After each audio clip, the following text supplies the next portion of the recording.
escapism is a strong factor in my being. You work alone at night, sleep all day, away from people. Yeah.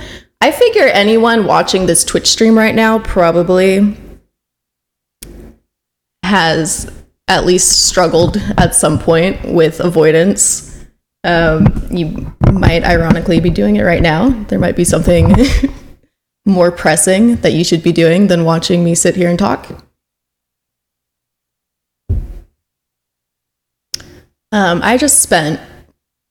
I got back Monday. I spent 10 days by myself. I was house sitting.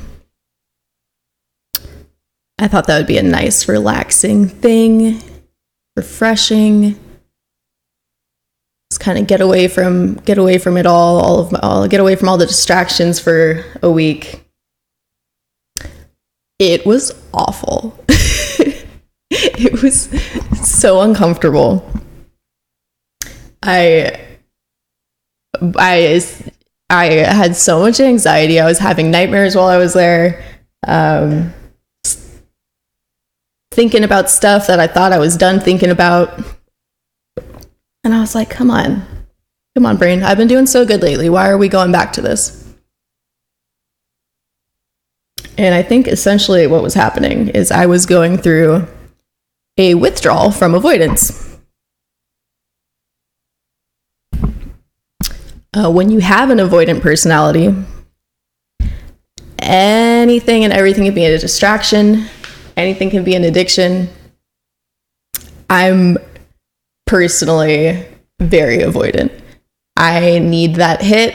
I'm addicted to my cell phone. I'm always scrolling through it. You always see me talking way too much on Twitter. If I'm not doing anything, then I have that compulsion to consume some media, turn on a Twitch stream, go get my boyfriend to hug me, get some affection, scroll. When I really made an effort to not do that and just kind of step away for a few days, I had a really bad anxiety response. And it was basically like a drug withdrawal, but from my boyfriend and cell phone and playing video games. Yes, hugs are good. They're very good. But the point is,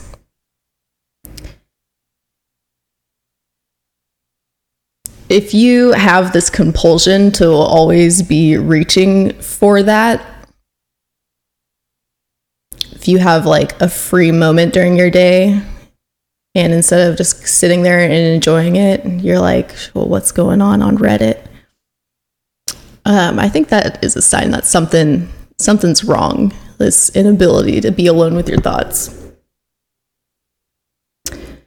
Your mind really needs time. It needs some time and it needs space to wander. And you're not going to be able to really improve yourself as a person or really know very much about yourself if you don't have that time.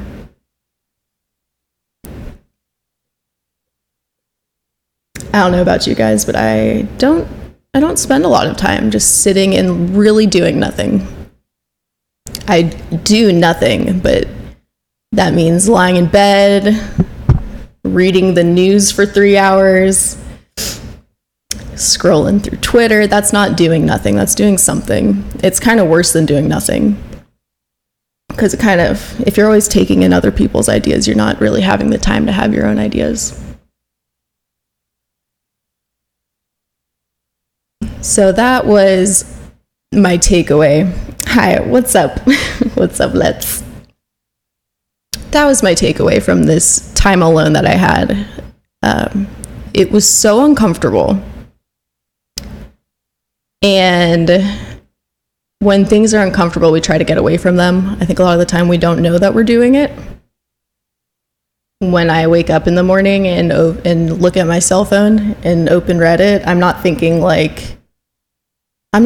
oh, like, I don't want to do this thing or I don't want to think about this thing. It's just what you do. It's just that compulsion.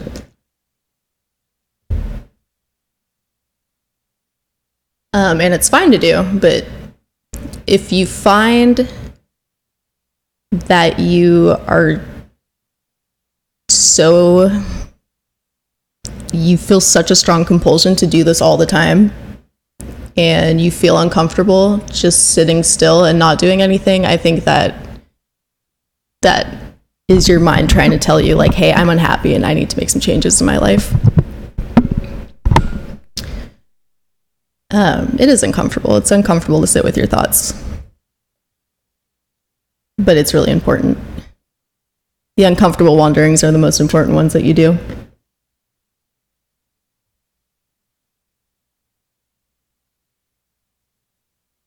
So I've noticed lately,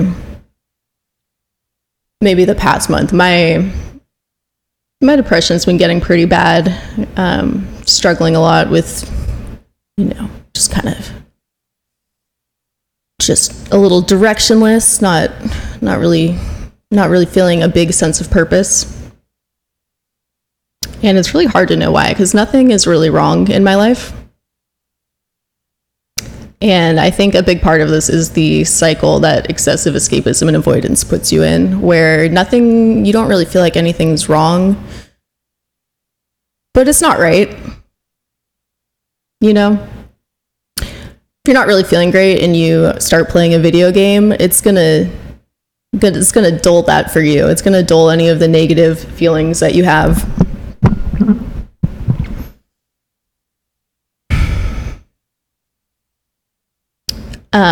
But you don't deserve to be living in a dulled state. You don't want to dull your thoughts and feelings. That's not right.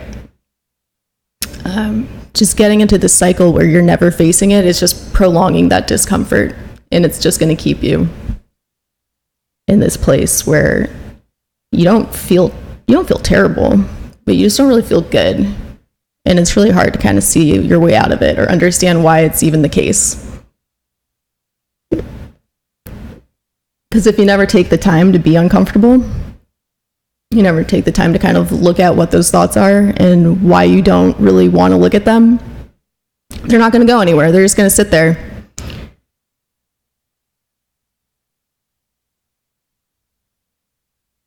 The thing with problems is that there isn't a way around them. It's kind of like trying to walk around the base of a very, very large mountain.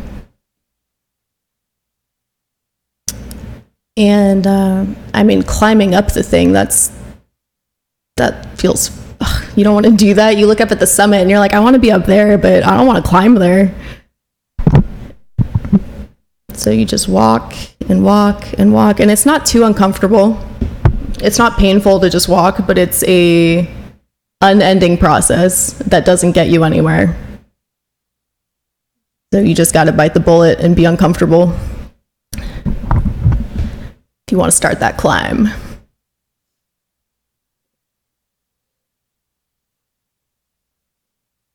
If you're just walking around the base of that mountain, you're not getting to the other side. And you might not hate it, but it's just not leading you anywhere.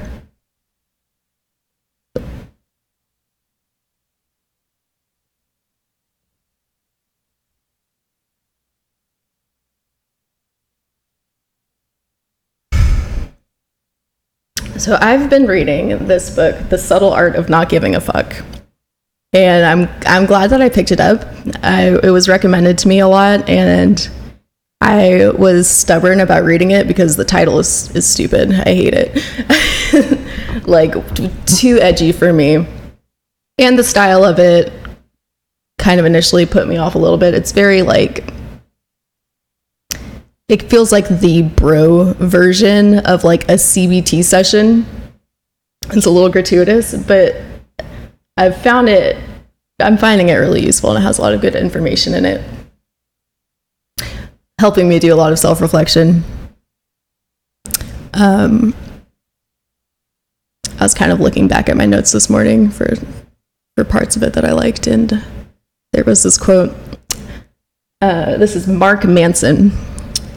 Some people deny that their problems exist in the first place, and because they deny reality, they must constantly delude or distract themselves from reality. And this leads to a life of insecurity, neuroticism, and emotional repression. I think that's pretty spot on. it doesn't feel very painful to avoid your problems. It feels like you're alleviating some suffering, and you are in a sense, but you're really just making that problem and flattening it and then making it go on forever and ever and ever instead of dealing with it. So, what I suggest, you think you might relate to this problem that I've had, is to really take some time to do nothing and really actually do nothing. Not watch more Twitch streams while you relax, not hanging out on your phone, but maybe turn it all off and take a walk, or just have a nice sit outside without touching anything, without looking at anything, without feeding yourself any media. Sit with yourself for a little bit. And if that feels bad, hopefully, I mean, if it feels good, that's awesome. Good work having a healthy brain. But if that feels bad, that is going to inform you what's wrong and what you need to work on. Because if you don't know that nothing's wrong, you just feel bad, but you don't know why, well, you're not going to be able to do anything about it.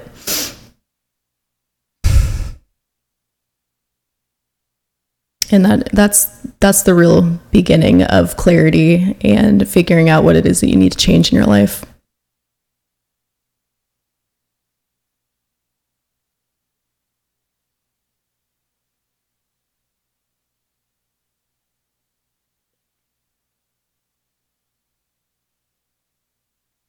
How can you not touch anything if you're sitting down?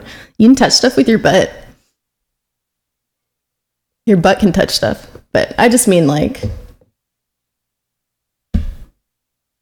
I'll go outside with the intention of just having a little meditation sesh.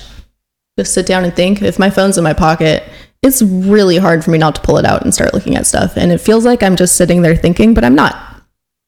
I'm not thinking my own thoughts. I'm thinking the thoughts of whatever I'm reading. It's nice of you to call me a beautiful woman. I am cis. I was born female and stayed this way, but thank you for the compliment. That cat is a very big fluffy cat, yes.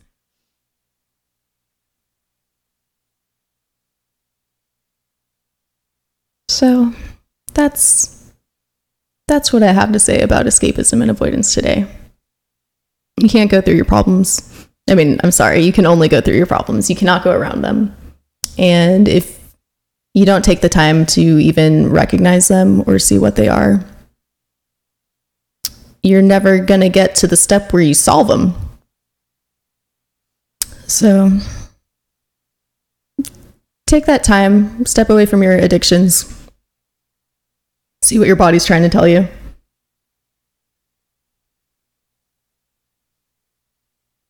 Recently got out of rehab. Was there 6 months? One of the things that would lead to my recovery is exactly what you just talked about. Yeah.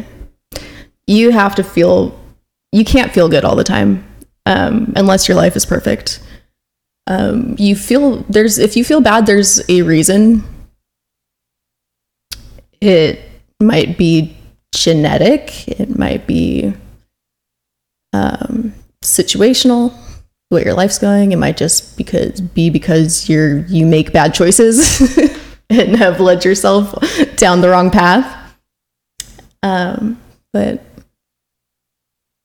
that discomfort that you feel is your body trying to self-correct. That is your brain saying something is wrong and we need to fix it.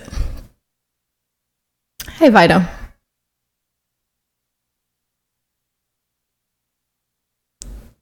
So it's good. I mean, in this week where I was trying to disconnect, it got pretty intense. So I still had my hours long sessions of just sitting at my computer playing They Are Billions and smoking weed in between my feeling the discomfort, because I mean, you can only take so much. You have to give yourself a break. I don't want anyone to have a mental breakdown because they went into isolation for a week. Fieldy told them to do away with pleasures and distractions. Where is coffee? I was saying it at the beginning, I dropped my coffee. I set it on the cat's scratching post, and I like went to grab something. It was right next to the door, and I was like, oh, I turned around to get something, and then I came back to grab it, and the cat got really excited and like scratched it, and it fell on the floor.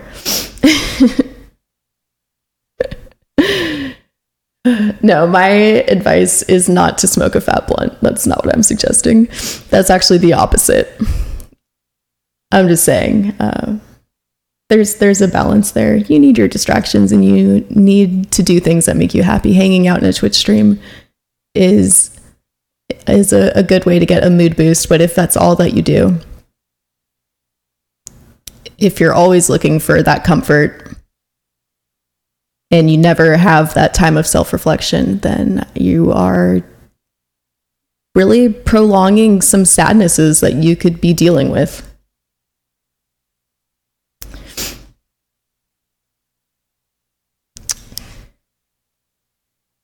That is what I got for you. Take some time to really do nothing. Take that time. I am going to, it is 1:00. I'm going to play more Soma tonight. The things that I realize that I need to do. Some of the reasons that I've been feeling unhappy. I've not been taking very good care of myself, so I'm going to go take a jog.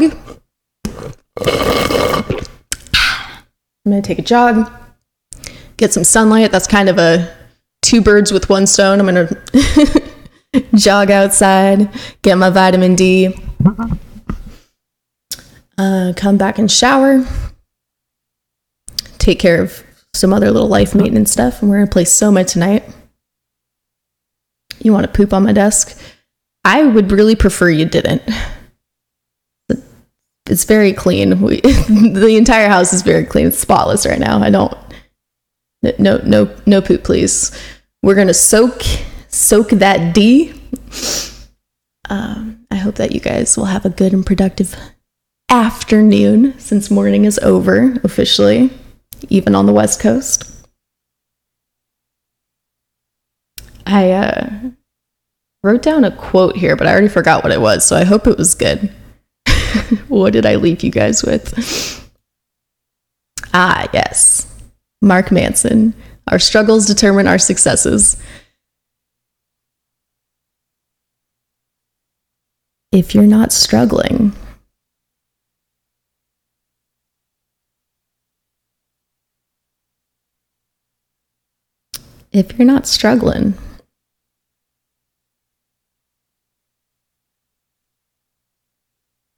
you're not going to know what the problem is that you need to solve. So that's really step 1 if you feel bad and you don't know why. Just give your mind some space to wander and see where it goes. He is the author of that orange book.